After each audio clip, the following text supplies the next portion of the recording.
So today, the question is you versus you. Who will win? Spoiler alert, you will. No worries. It's funny because I talk to myself out loud. Don't tell nobody.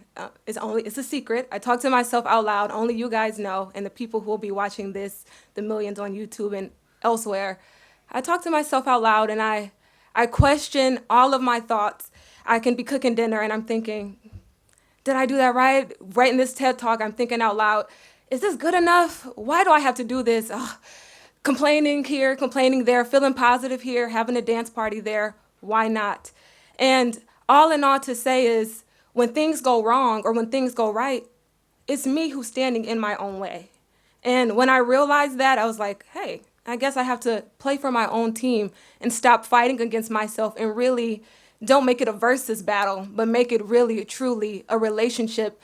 The most important relationship I believe in this world is the relationship you have with yourself. So, welcome to my spoiler alert. You will win. Nice. Okay, hey, I'm Aalyiah Heath. I'm from Detroit, Michigan. That's little Aalyiah back in the days. Yes, it's not a cartoon, that's me. Um, and growing up, I used to always have fears about things. I used to have like a really big anxiety of heights. Like even if I was on this floor and the windows were open, I would like be shaking and busting out into sweats. And I'm like, what is wrong with me? I didn't think about it as a kid growing up. And as I continuously cultivated this relationship with myself, I'm like, maybe it's me. I'm the problem. Or what's this inner battle that I'm thinking? Am I thinking the sky is falling like Chicken Little? Am I afraid? What am I afraid of? And I couldn't answer that question. And it's still taking me some time today. So I call this point in my journey the noble reveal, standing up to myself, for myself, which was the ultimate battle. So the noble reveal is the part where you realize that you're the problem. Yes, I realized that I was the problem. So let me give you a brief history. I come from a family of 7. Yes, I'm the youngest of 7 siblings, and we are all scattered throughout the world. Yes, I see you nodding in the back. I come from a big family, and to me, family is the most crucial part of my being. Nothing in this world matters more than the relationship I have with me and my family. And one thing about it, when you come from a family of 7, your mother makes sure everybody goes everywhere together. Me and my sisters had matching outfits. My brothers and I, like if one of us go outside, all of us had to do it. And I became very dependent upon someone else leading the way because I'm the youngest. I'm used to, okay, this is what we're eating. This is what we're wearing. This is what we're doing. This is a team effort. And then I grew up. I went to college. I went to Clark Atlanta University in Atlanta, Georgia.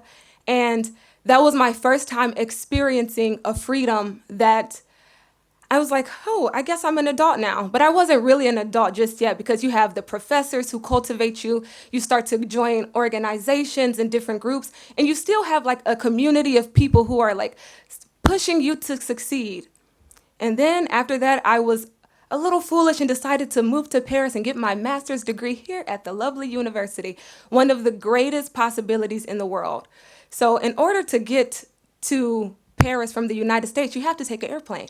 Mind you, I'm afraid to fly. I am afraid of heights. Yes, I'm afraid of heights still to this day. And in order to get on that plane, that was my second international trip around the world. And I was freaking out, but I remember I was the last person to get to the plane. My bag was overpacked, and I took out all of my winter coats. I pushed them to my mom, and I looked at her. She was being strong. She was trying not to cry.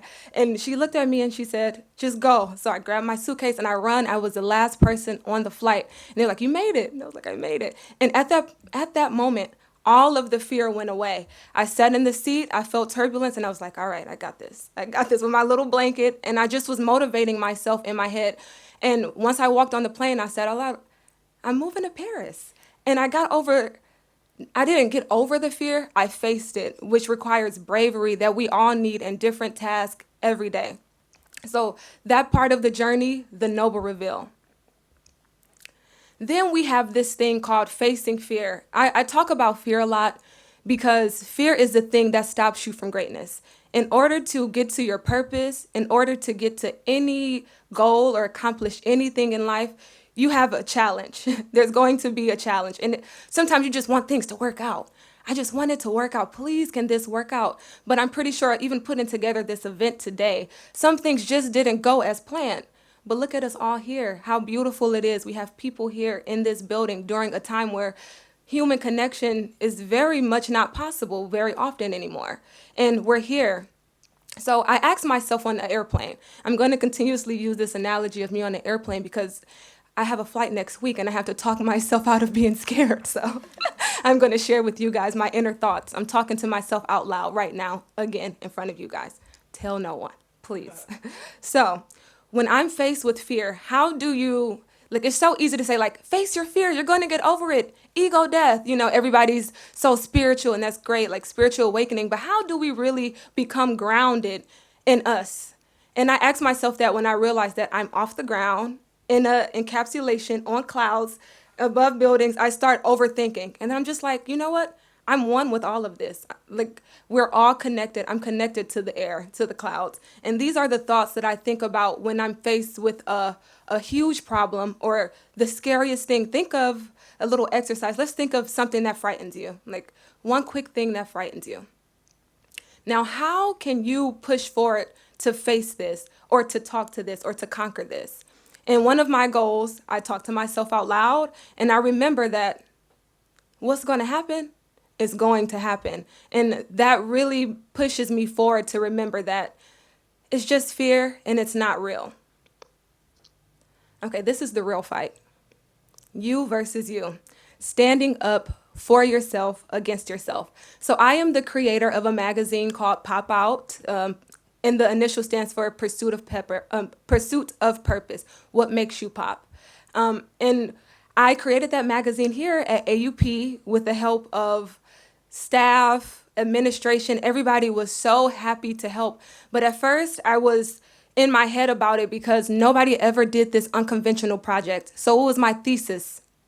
I wanted to do a thesis as a magazine. And my professors were like, Aalyiah, I don't know about that, because as a master's student, they expect you to write the proper thesis or do the proper, follow the steps that were paved before you. And I was like, I'm just not interested in that. What am I going to talk about? I'm not so critical. I don't know what to talk about. So I sent in a proposal. And then my professor, the head of the department, was like, no, you're making this up. And I was like, I am making this up. So help me make it up too. Let's teamwork this. And the second time I sent in the second proposal with this and then with another thing and another thing. And I had a professor who believed in my vision as well. And I was like, okay, cool. Nice. And I sent it in again. He was like, still no. The audacity. I was like, this is great. Why can't you see it? And then the third time I sent it in and I was freaking out. I was like, all right, if he say no this time, all right, I guess I'm writing a thesis or getting an internship, And the third time it was a yes. Snap. It was a yes. And I was like, excellent. Let's do this thing then. So in order for this yes to become a yes, the guideline was you create the magazine, you create a whole thesis, still write the thesis paper, and you create a marketing plan. And I said, I'll do you one better. I'll make the entire magazine, because they just wanted to see, can I make graphics? Could I put what I learned at AUP to use? And I was like, okay. And to find out, I bit off more than I can chew. And the first year, at AUP, you get a chance to extend your thesis. So I extended my thesis, and I was so lucky that I was able to do that, because at that moment, I started to feel frightened. I started to self-doubt because there were a lot of changes happening, and a lot of people were saying no, or we can't do this, so I would have to walk into rooms and ask for money from AUP and different things like that. And I was like, you know what, Aalyiah, if we're going to ask for anything, we have to be on the same team. We can't continuously self-doubt, self-talk, and be disrespectful to ourselves, because obviously other people aren't rooting for you. You have to root for you. And I want to encourage each one of you, no matter what's happening around you, root for yourself, because there's already a lot of no's in the world. There's already a lot of hate. Why not root for you and play for your own team? No matter if you get 3 no's, 4 no's, a question mark, root for you, because 9 times out of 10, you're going to win. Remember, it's the spoiler alert. You will win. So always root for yourself and stand up for yourself. Okay, one of my favorite songs, Don't Stop Believing. That's one of my favorite songs. It's so positive. Don't stop believing, but don't stop believing in you. Some of us we're very fortunate. We're alive. We're here today, and each day it's different. No day is like the other, no matter how much routine you put into your day. And I realize that sometimes I know the people who spoke earlier, Kelsey, you said something so powerful. You talked about caring. And I think that was beautiful because caring and kindness and connectivity makes this world better. Um, and yes, our house is burning. The houses around are burning. And in order for the extinguisher to work, we have to put the work in ourselves so we can continue on this journey because the journey requires resilience. Resilience is key for us to continue to fight for all of these different battles that's going on in the world.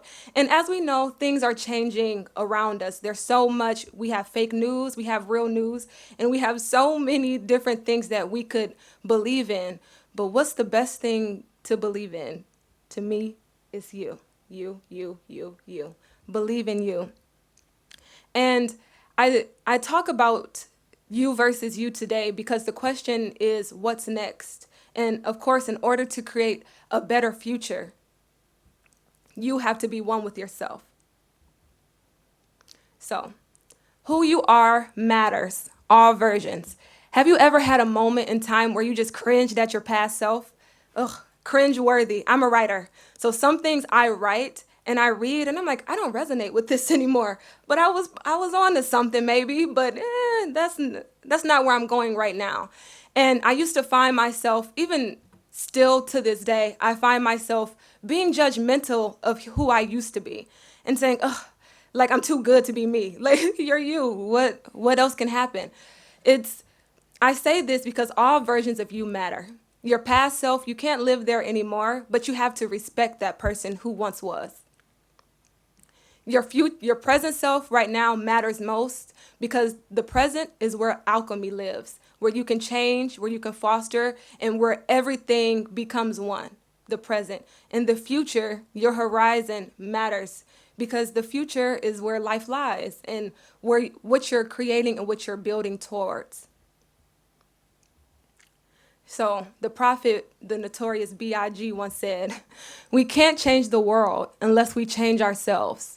So although that we have a huge mission upon us, so many fights and so many things, don't be afraid to question yourself. Those emotions that you have, they're there for a reason. Face them.